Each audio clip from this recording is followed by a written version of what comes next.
I want you guys to be very careful for those of you looking to purchase for investment in Kenya on claims about rental income, return on investment. I've seen there's a developer that says 18% ROI on banners. That's impossible to say to someone. You have because you don't know what their expenses are, you don't know what the vacancy is going to be, you don't really know what the rent is going to be, and any salesperson, agent, whatever that tells you a number that this is going to rent for, especially this is 10x for furnished rentals. Do not take what they say too seriously. In many of my videos, sales agents will say that this property will rent for this. Do not make a financial forecast about your investment based solely off of that. Understand in my videos, when I'm with the sales agent, I am showing you guys the experience of going to these properties in real time so that if you do the same, you will see the similar experience so that you are already kind of know how things go.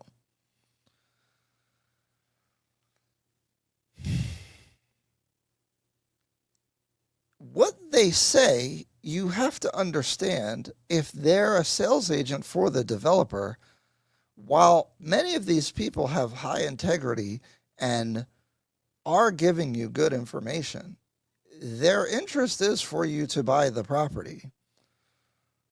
This is why you should have a local agent with experience that can consult with you about these things. That is why the agent isn't just there to drive you around. They are there to advise you. Now, this is where the membership and things that I do come in. You can talk to me, please.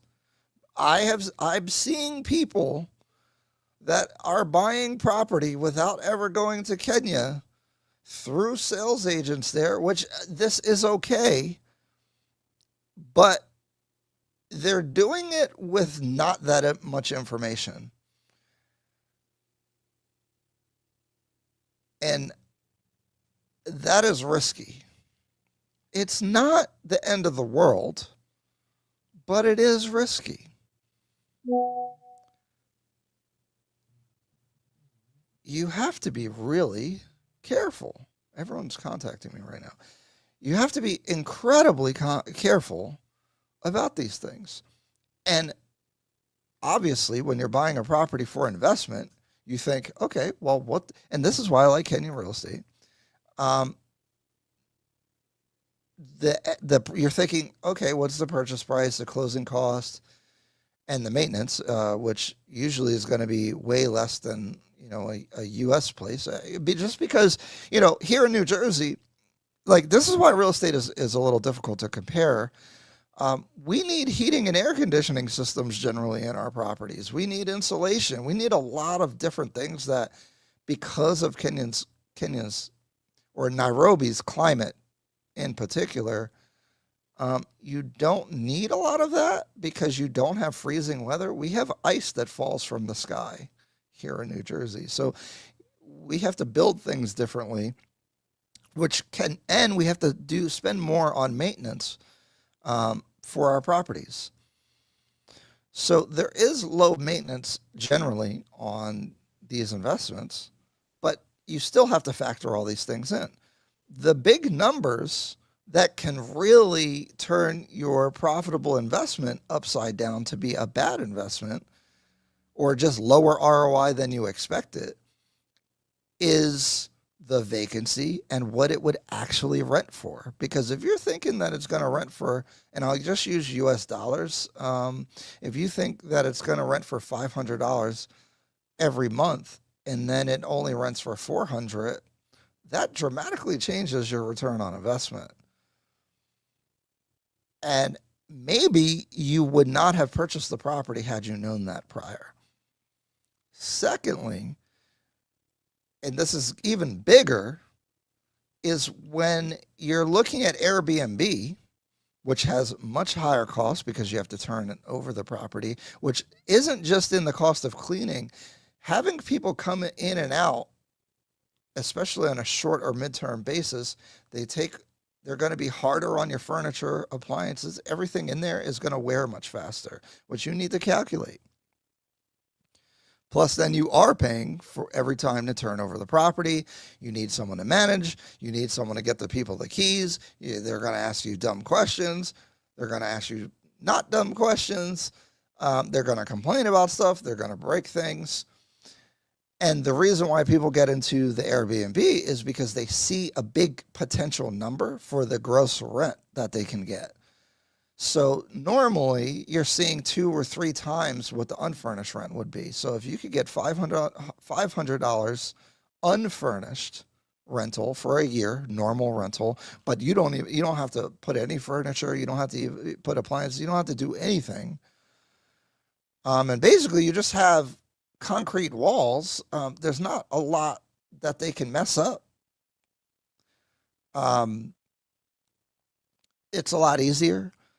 And, because I have my Lavington properties. Once I got that thing up and running with the right people, now I had a property manager, got rid of the property manager because he's just not, like the person moved out. Like I ended up paying commission. It was a whole mess. We could talk about it.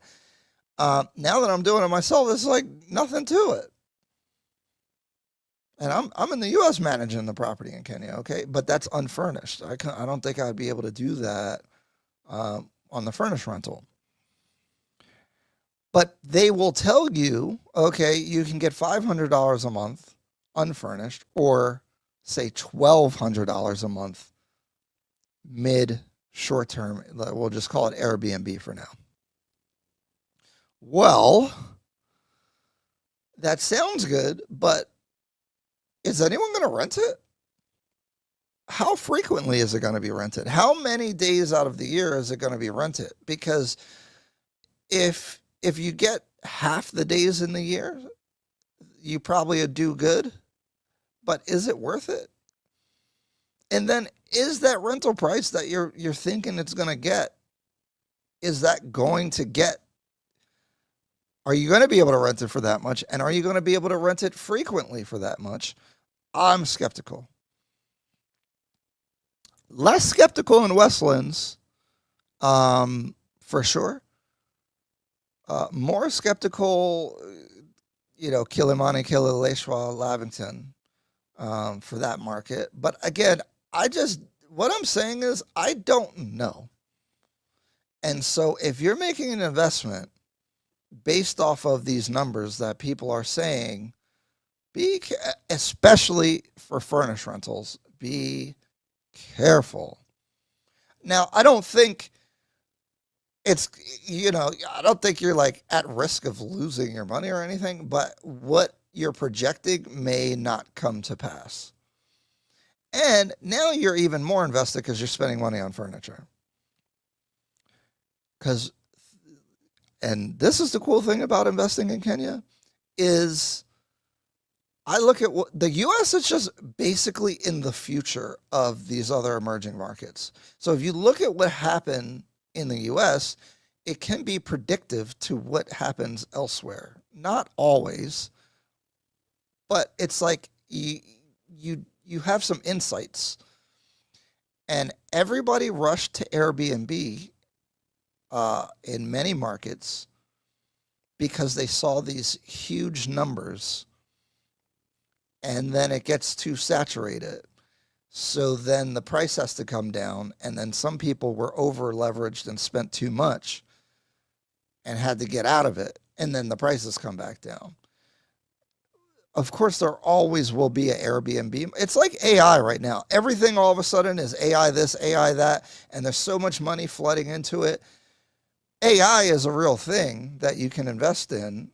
But not everyone's good at it, and not every AI investment is going to work. Most of them will fail, just like when you rush into any of these type of things.